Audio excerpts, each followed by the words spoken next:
नमस्कार मेरे प्यारे से तो आप सभी को मेरे चैनल आईक्यून जी के साथी में बहुत बहुत स्वागत है। आज मैं टॉप लेवल के 15 प्रश्न लेके आया हूं जो कि आप सभी के किसी ना किसी परीक्षा में यह प्रश्न आया होगा। मैं पूरे दावे के साथ कह सकता हूं, पूरे चैलेंज के साथ कह सकता हूं मेरे प्यारे साथियों कि किसी ना किसी एग्जाम में यह प्रश्न आया है, जरूर आया है। अगर नहीं आया है तो आप कमेंट करके बताइए, और आया है तो कौन सा प्रश्न आपके एग्जाम में आया था कमेंट करके बताइए। तो इस वीडियो में बस 15 ही प्रश्न है, इसलिए अंत तक जरूर देखिए, छोटा सा ही वीडियो है, ठीक है। तो चलिए शुरू करते हैं बिना देर किए। तो पहला नंबर प्रश्न है, भारत में कौन से राज्य का सबसे छोटा समुद्र तट है?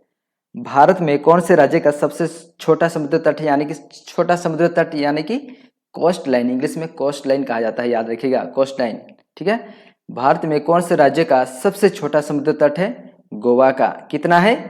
101 किलोमीटर है, याद रखिएगा, 101 किलोमीटर है, सबसे छोटा समुद्र तट है। कौन सा? गोवा। यह प्रश्न अभी काफी बार पूछा जा चुका है। आपके कौन से एग्जाम में, याद करके बताइए कि कौन से एग्जाम में यह प्रश्न आया था। यह प्रश्न जरूर आया था भाई, ठीक है। 2 नंबर प्रश्न है, भारत के कौन से राज्यों का सबसे बड़ा समुद्र तट है? कौन से राज्य का सबसे बड़ा समुद्र तट है, यानी कि कोस्ट लाइन है, कौन सा? सही उत्तर हो जाएगा ऑप्शन बी, गुजरात। कितना है? 1600 किलोमीटर, ठीक है, 1600 किलोमीटर है समुद्र तट। यह प्रश्न भी काफी बार पूछा जा चुका है मेरे पास, तो ये सभी प्रश्न बहुत ही महत्वपूर्ण है और टॉप लेवल के प्रश्न है, इसलिए इसको जरूर अंत तक देखिए, आपके लिए बहुत ही मददगार रहेगी, ठीक है। तो 3 नंबर प्रश्न है, भारत में क्षेत्रफल के अनुसार सबसे छोटा राज्य कौन सा है? भारत में क्षेत्रफल के अनुसार सबसे छोटा राज्य कौन सा है? गोवा। कितना है इसका क्षेत्रफल? गोवा राज्य का क्षेत्रफल कितना है? 3702, ठीक है, 3702 वर्ग किलोमीटर है, याद रखिएगा, 3702 वर्ग किलोमीटर है। और जनसंख्या के आधार पर सबसे छोटा राज्य कौन सा है? सिक्किम। सिक्किम यानी कि पॉपुलेशन के हिसाब से सबसे छोटा राज्य सिक्किम है, और क्षेत्रफल के अनुसार सबसे छोटा राज्य गोवा है, ठीक है, जिसका क्षेत्रफल है 3702 किलोमीटर, स्क्वायर किलोमीटर। 4 नंबर प्रश्न है, भारत में क्षेत्रफल के अनुसार सबसे बड़ा राज्य कौन सा है? क्षेत्रफल के अनुसार सबसे बड़ा राज्य कौन सा है? राजस्थान है। क्षेत्रफल कितना है इसका? 3,42,239 वर्ग किलोमीटर, याद रखिएगा। भारत में क्षेत्रफल के अनुसार सबसे बड़ा राज्य कौन सा है? राजस्थान है। और क्षेत्रफल कितना है? 3,42,239 है। और जनसंख्या के आधार पर सबसे बड़ा राज्य कौन सा है? उत्तर प्रदेश है। जनसंख्या के आधार पर सबसे बड़ा राज्य उत्तर प्रदेश से, और क्षेत्रफल के अनुसार राजस्थान। 5 नंबर प्रश्न है, भारत में तीनों सेनाओं के प्रमुख कौन होते हैं? यह प्रश्न भी काफी बार पूछा जा चुका है मेरे पास, तो आपके कौन से एग्जाम में यह प्रश्न आया था कमेंट करके बताइए, आया था कि नहीं। इस प्रश्न का उत्तर कौन सा होगा? भारत में तीनों सेनाओं के प्रमुख कौन होते हैं? राष्ट्रपति होते हैं मेरे प्यारे साथियों। और हमारे भारत में जो राष्ट्रपति का पद है वो कौन से अनुच्छेद में उल्लेख है? 52 में, अनुच्छेद 52 में उल्लेख है। यह प्रश्न भी काफी बार पूछा जा चुका है, ठीक है। अनुच्छेद 52 में भारत के राष्ट्रपति के पद के बारे में उल्लेख किया गया है। और जो भारत के राष्ट्रपति होते हैं वो भारत यानी कि राष्ट्र के प्रथम नागरिक होते हैं, इसको भी याद रखिएगा, ये प्रश्न भी काफी महत्वपूर्ण है। भारत के प्रथम नागरिक कौन होते हैं? राष्ट्रपति होते हैं। और राष्ट्रपति कार्यपालिका के मुख्य भी होते हैं। और राष्ट्रपति की जो न्यूनतम आयु कितनी होनी चाहिए? न्यूनतम आयु 35 वर्ष होनी चाहिए, याद रखिएगा। और यह भी प्रश्न पूछता है कभी कभी कि राष्ट्रपति कौन से सदन का सदस्य होते हैं, तो इसमें ध्यान से और पूरी तरह से याद रखिए कि किसी भी सदन का सदस्य नहीं होते हैं, इसमें फंस जाएंगे नहीं तो, ठीक है, इसलिए याद रखिए किसी भी सदन का सदस्य नहीं होते हैं राष्ट्रपति। 6 नंबर प्रश्न है, भारत के स्वाधीनता संग्राम में सबसे पहले किसको फांसी दी गई थी? यह प्रश्न तो कई बार पूछा जा चुका है मेरे पास। भारत के स्वाधीनता संग्राम में सबसे पहले फांसी किसको दी गई थी? खुदीराम बोस जी को दी गई थी। खुदीराम बोस जी का जन्म कब हुआ था? 3 दिसंबर, याद रखिएगा 3 दिसंबर 1989 में, यानी कि 1989 में हुई थी, यानी कि हुआ था जन्म। ठीक है, खुदीराम बोस जी का जन्म 3 दिसंबर 1989 में हुआ था। और इनको फांसी कब दी गई? 11 अगस्त, याद रखिएगा 11 अगस्त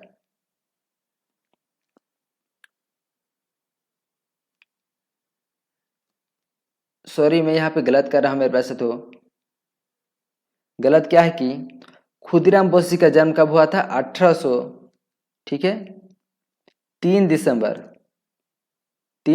1889 में जन्म हुआ था इनका, खुदीराम जी का। और फांसी कब दी गई थी? 11 अगस्त, ठीक है, 11 अगस्त 1908 में इनको फांसी दी गई थी। इसमें चकित होने वाली बात यह है कि खुदीराम बोस जी को 18 वर्ष की उम्र में फांसी दी गई थी। लोग 18 वर्ष में प्यार मोहब्बत में पड़ जाते हैं, लेकिन इन्होंने हमारे देश, हमारे वतन के लिए अपने बलिदान दिया है, इसलिए इनके लिए एक लाइक और कमेंट तो हो जाए मेरे पास साथियों कि हमारे सभी जो वीरों थे, जो हमारे देश को स्वाधीन करने में अपना योगदान दिया और बलिदान दिया, उनके लिए एक बार लाइक और कमेंट और जय हिंद हो जाए मेरे पास साथियों। और ये भी प्रश्न पूछता है कि ओडिशा के प्रश्न में ये पूछता है, ठीक है, जयराज गुरु के बारे में कि सबसे पहले ओडिशा में स्वाधीनता संग्राम में किनको फांसी दी गई थी? जयराज गुरु जी को फांसी दी गई थी। तो मेरे प्यारे साथियों, हमारे सभी वीरों के लिए एक बार जय हिंद कमेंट हो जाए। 7 नंबर प्रश्न है, निम्न में से श्वेत क्रांति यानी कि व्हाइट रिवॉल्यूशन किनसे संबंधित है? श्वेत क्रांति जो कि दूध उत्पादन से संबंधित है। निम्न में से श्वेत क्रांति किनसे संबंधित है? दूध उत्पादन जो कि दूध उत्पादन से संबंधित है। और इसमें बाकी ऑप्शन को भी जान लेते हैं। खाद्य उत्पादन जो कि ग्रीन रिवॉल्यूशन यानी कि हरित क्रांति से संबंधित है, ग्रीन रिवॉल्यूशन। और शहद उत्पादन किससे संबंधित है? शहद उत्पादन सुनहरी है, ठीक है, सुनहरी क्रांति जो कि गोल्डन रिवॉल्यूशन कहा जाता है इंग्लिश में। और मिट्टी को उन्नत बनाना किससे संबंधित है? सदाबहार क्रांति से, रेनबो रिवॉल्यूशन इंग्लिश में कहा जाता है। याद रखिएगा, सभी को याद रखिएगा, सभी महत्वपूर्ण है। 8 नंबर प्रश्न है, नीली क्रांति यानी कि ब्लू रिवॉल्यूशन किससे संबंधित है? नीली क्रांति मत्स्य उत्पादन से संबंधित है। याद रखिएगा, ये प्रश्न भी काफी बार पूछा जा चुका है, इनमें से किसी न किसी प्रश्न जरूर आता है। ठीक है, नीली क्रांति यानी कि जो रिवॉल्यूशन है उससे कुछ ना कुछ प्रश्न यानी कि जरूर एक प्रश्न आता है किसी भी एग्जाम में, इसलिए इसको रट लें। नीली क्रांति यानी कि ब्लू रिवॉल्यूशन जो कि मत्स्य उत्पादन से संबंधित है। और बाकी ऑप्शन को भी जान लेते हैं। प्याज और झींगा मछली, प्याज और झींगा मछली किससे संबंधित है? गुलाबी क्रांति, याद रखिएगा, प्याज और झींगा मछली गुलाबी क्रांति से संबंधित है। और खनिज तेल, मेरे प्यारे साथियों, आप लोगों ने झींगा मछली खाया है कि नहीं? आप कमेंट करके बताइए। झींगा मछली जो कि इंग्लिश में श्रिम्प कहा जाता है, ठीक है, आपके लोकल भाषा में क्या कहा जाता है? कमेंट करके बताइए। कैसा लगता है झींगा मछली? आप खाए हैं तो कमेंट करके बताइए, ठीक है।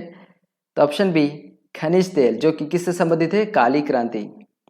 खनिज तेल यानी कि पेट्रोलियम किससे संबंधित है? ब्लैक रिवॉल्यूशन, याद रखिएगा इसे भी। और उर्वरक जो कि धूसर क्रांति जो इंग्लिश में ग्रे रिवॉल्यूशन कहा जाता है। तो मेरे प्यारे साथियों, सभी ही बहुत ही महत्वपूर्ण है, इसलिए सभी को याद रखिए और नोट करके रखिए। ये जो रिवॉल्यूशन वाली प्रश्न होते हैं ये एक ना एक पूछे जाते हैं किसी भी एग्जाम में। 9 नंबर प्रश्न है, सुनहरी क्रांति यानी कि गोल्डन रिवॉल्यूशन किससे संबंधित है? सुनहरी क्रांति किससे संबंधित है?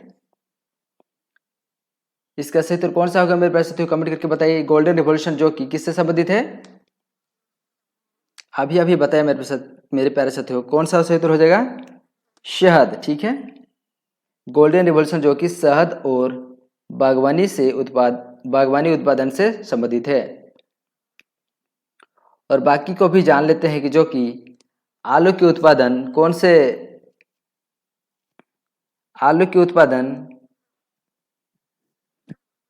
यानी कि आलू के उत्पादन कौन से रिवॉल्यूशन से संबंधित है, यानी कि क्रांति से संबंधित है? गोल क्रांति यानी कि राउंड रिवॉल्यूशन, याद रखिएगा। आलू के उत्पादन गोल क्रांति, हिंदी में गोल क्रांति कहा जाता है और इंग्लिश में राउंड रिवॉल्यूशन से संबंधित है, इसे भी याद रखिएगा।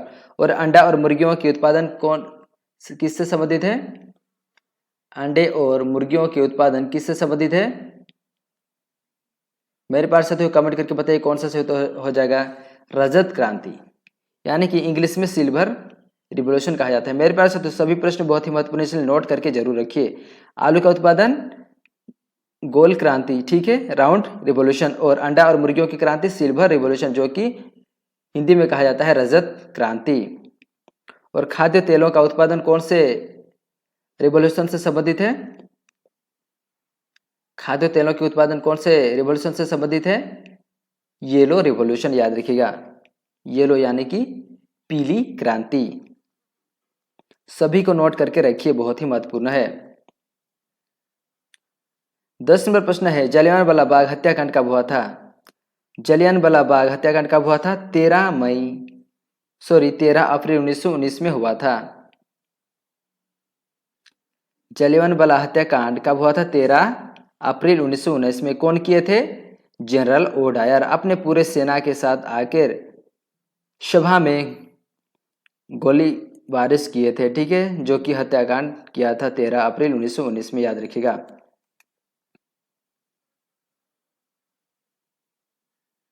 11 नंबर प्रश्न है, आजाद हिंद फौज का गठन कौन किए थे? आजाद हिंद फौज का गठन कौन किए थे? सुभाष चंद्र बोस किए थे।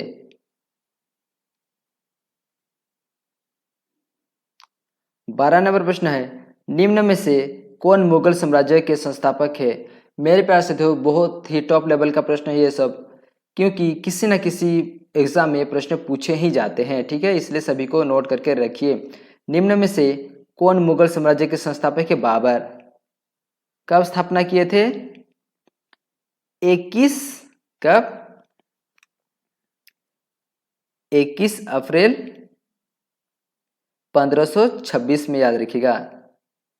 21 अप्रैल 1526 में प्रथम पानीपत में इब्राहिम लोदी जी को हराकर इन्होंने अपना साम्राज्य स्थापना किया था, इसको भी याद रखिएगा।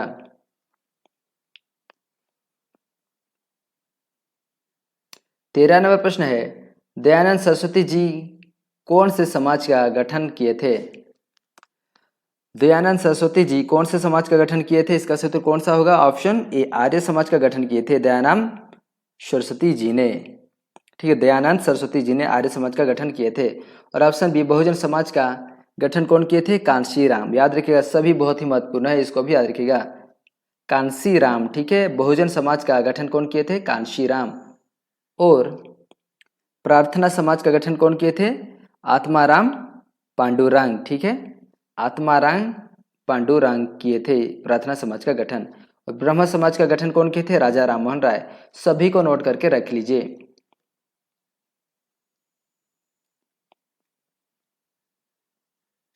14 नंबर प्रश्न है, हीराकुद बंध निम्न में से कौन सी नदी में बनाया गया है? हीराकुद बंध कौन से नदी में बनाया गया है?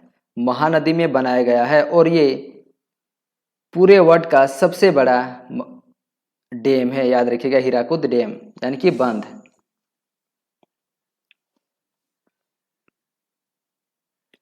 15 नंबर प्रश्न है, अलकानंदा और मंदाकिनी नदी के संगम स्थल का नाम क्या है? यह प्रश्न भी काफी बार पूछा जा चुका है, अगर आपको याद है तो बताइए कमेंट करके कि आपके कौन से एग्जाम में यह प्रश्न आया था। अलकानंदा और मंदाकिनी नदी के संगम स्थल का नाम क्या है? रुद्रप्रयाग होगा, ठीक है, ऑप्शन बी सही उत्तर हो जाएगा। तो मेरे प्यारे साथियों, ये था अति महत्वपूर्ण प्रश्न, और आप सभी को कुछ टास्क दिया हो जिसका उत्तर आप सभी को कमेंट करके बताना होगा, ठीक है, 2 टास्क, जो कि है भारत में कुल कितने बंध है? आपको सर्च करके बताना है कमेंट करके, ठीक है, आप सर्च करके बताइए कि कितना सही उत्तर हो जाएगा। भारत में कुल कितने बांध है, कमेंट करके बताइए। और 2 नंबर प्रश्न है, भारत में जनसंख्या के अनुसार सबसे बड़ा राज्य कौन सा है? जनसंख्या के अनुसार सबसे छोटा राज्य कौन सा है? सिक्किम है। और सबसे बड़ा राज्य कौन सा है? उत्तर कमेंट करके बताइए, ठीक है। तो मेरे पास तो आप सभी को बहुत बहुत धन्यवाद इस वीडियो को देखने के लिए, और आप सभी के भविष्य के लिए बहुत बहुत शुभकामनाएं। धन्यवाद।